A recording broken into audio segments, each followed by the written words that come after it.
would be hard-pressed to find a more committing sport than canyoneering. Once you're in a canyon, oftentimes the only way out is to continue downstream looking for possible egresses. At no point is this commitment level more clear than when you are in a canyon and it begins to rain. At that point, a single thought runs through everyone's mind. Flash, flash, flood, flash, flood, flood, flood.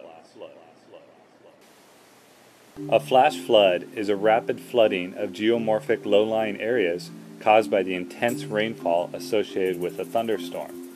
Flash floods are especially dangerous in the southwestern United States. Isolated thunderstorms in those deserts will quickly fill up poorly absorbent and oftentimes clay-like dry riverbeds. More dangerous than the water is the debris pile of logs and rocks that comes with it.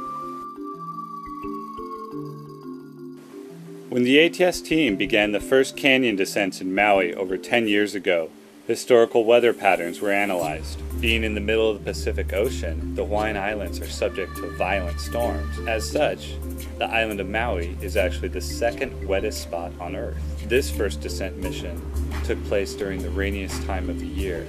It was not a question of if a flash flood would occur, but when. Flash floods in Maui are unique for several reasons.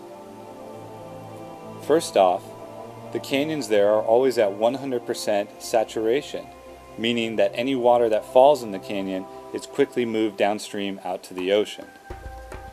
Secondly, when a canyon in Maui flash floods, you don't see the debris pile that you find in the southwestern United States. Instead, you find an exponential increase in volume of water that occurs over a period of 10 to 15 minutes. Your only line of safety when this occurs in Maui is to try to get into the jungle wherever you are in the canyon and wait out the flood.